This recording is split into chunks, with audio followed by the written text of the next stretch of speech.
Hello everyone, আসসালামু আলাইকুম। সবাই কেমন আছেন? আশা করি আল্লাহর রহমতে সবাই ভালো আছেন। আমরাও আল্লাহর রহমতে ভালো আছি। আজকে আপনাদের সাথে শেয়ার করব ঘরের টুকিটাকি কাজ আর রান্না বান্না। আসলে আমি বাসায় থাকা হয় বেশিরভাগ, জন্য রান্না বান্না ঘরের কাজ ছাড়া তো আর কিছুই দেখানো হয় না তেমন একটা। হয়তো যদি মাঝে মাঝে বের হই বাইরে কোনো কাজে, তাহলে বাইরের কিছু দেখানো যায়। এই যে আজকে আমি কাতল মাছ ভুনা করব, বেগুনের ভর্তা করব। যে কাতল মাছগুলা ভালোভাবে আমি ফ্রাই প্যানে তেলটা গরম হওয়ার পরে মাছগুলা দিয়ে দিচ্ছি। মাছ ভুনা করলে আমার ছেলেরা অনেক পছন্দ করে।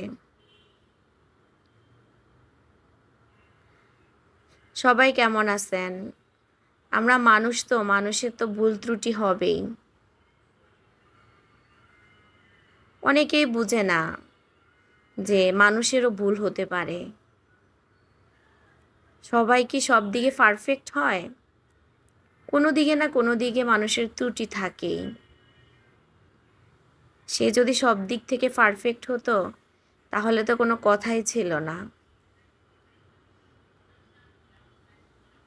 আসলে পরিস্থিতি মানুষকে পারফেক্ট করতে বাধ্য করে। আমিও একদিন কোনো কাজই পারতাম না। পড়ালেখা শেষ করে যখন বিয়ে হলো, তখন কিন্তু আমি কোনো কাজই জানতাম না। কিন্তু এখন দেখেন, মোটামুটি ঘরের সব কাজে জানি। রান্না বান্না থেকে শুরু করে পরিবারের মানুষের সাথে কিভাবে মিলেমিশে থাকতে হবে, কিভাবে সন্তানদেরকে মানুষ করতে হবে, কিভাবে হাজবেন্ডের মন খুশি রাখতে হবে। এখন মোটামুটি আল্লাহ সব দিকের জ্ঞান বুদ্ধি দিয়ে দিয়েছে। কারণ সবার সাথে চলতে চলতে, সবার সাথে মিলেমিশে থাকতে থাকতে, সব কিছু স্যাক্রিফাইস করতে করতে না একদিন মানুষ সব কিছু শিখে যায়। নিজে খারাপ থেকেও মানুষকে দেখানোর জন্য যে একটা পারফেক্ট ভাব দেখায় না যে আমি খুব ভালো আছি, মানুষ আস্তে আস্তে ওইগুলাও শিখে যায়। সবার কি অবস্থা? আমার প্রিয় ভাই বোন, আন্টি আঙ্কেল যারা আমার ভিডিও দেখেন, আমার ভিডিওর কোনো অংশে যদি আপনাদের ভালো লাগে, আপনাদের মনে একটু ছোঁয়া লাগে, তাহলে অবশ্যই আমার ভিডিওতে লাইক, কমেন্ট, শেয়ার এবং সাবস্ক্রাইব করে দিবেন। আর যারা আগে থেকে আমার ভিডিওতে লাইক, কমেন্ট, শেয়ার এবং সাবস্ক্রাইব করেছেন, তাদেরকে অসংখ্য ধন্যবাদ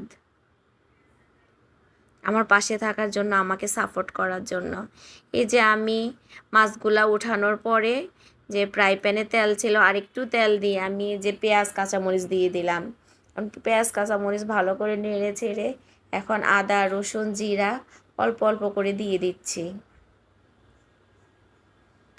একটু ভালোভাবে এগুলা পেঁয়াজের সাথে মিশিয়ে নিব।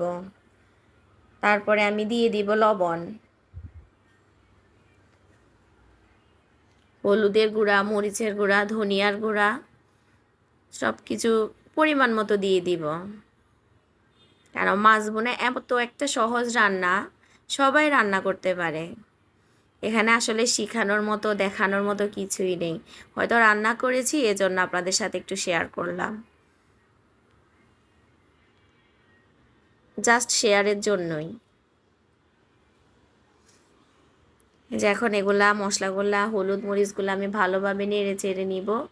নেড়ে চেড়ে আমি টমেটোগুলো দিয়ে দিব। এখনকার টমেটোগুলো সহজে সিদ্ধ হতে চায় না, সিদ্ধ হতে না সময় লাগে। এজন্য এখন আমি টমেটোগুলো দিয়ে দিব, ভালো করে নেড়ে ছেড়ে। টমেটোগুলা এই যে দিয়ে দিলাম। এখন ভালোভাবে মশলার সাথে নেড়ে চেড়ে মিশিয়ে নিব। তারপরে আমি একটু ঝোলের পানি দিয়ে দেব, কারণ টমেটোগুলো সহজে সিদ্ধ হতে চায় না। একটু না শক্ত শক্ত একটা ভাব থাকে টমেটোর মধ্যে। আর শীতকালীন টমেটোগুলো যেমন পারফেক্ট সিদ্ধ হয়ে যায়, তেমন সিদ্ধ হয় না এগুলা। আর আমি ঝোলের পানি দিয়ে দিচ্ছি। ঝোলের পানি দিয়ে যখন বলক আসবে, ভালো করে ঝোলটা টমেটোর সাথে মিশে যাবে, তখন আমি মাছগুলা দিয়ে দিব। এই যে এখন ভালো করে ঝোলটাতে বলক এসে গেছে।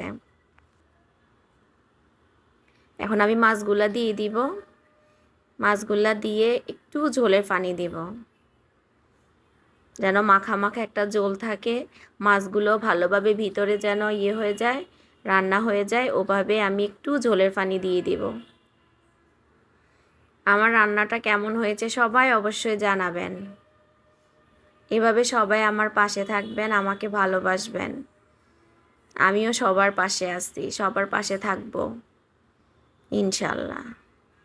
যে এখন আমি মাছগুলাকে ভালোভাবে ফ্রাই প্যানে ঠিক করে দিচ্ছি। এই যে এখন আমি ঘরের কাজ করতে চলে আসলাম।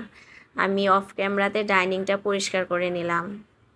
আমার ডাইনিং টেবিলের ডিজাইনটা কেমন হয়েছিল সবাই আমাকে জানাবেন। এটা প্রায় 10 বছর আগের ডিজাইন। প্রায় 10 বছর হয়েছে আমি এই ডাইনিং টেবিলটা বানিয়েছি, কিন্তু দেখেন এখনও যেন চকচক করে। কেমন হয়েছে অবশ্যই জানাবেন আমার ডাইনিং টেবিলটা। এই যে মাছ বোনার ফাইনাল লুকটা দেখেন কেমন হয়েছে।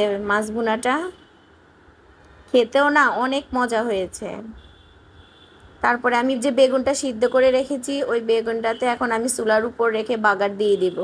কিন্তু বেগুনের রেসিপিটা আমি আসলে শেয়ার করতে পারলাম না, আমার রান্নার লেট হয়ে যাচ্ছে, এজন্য অফ ক্যামেরাতে করে নিলাম।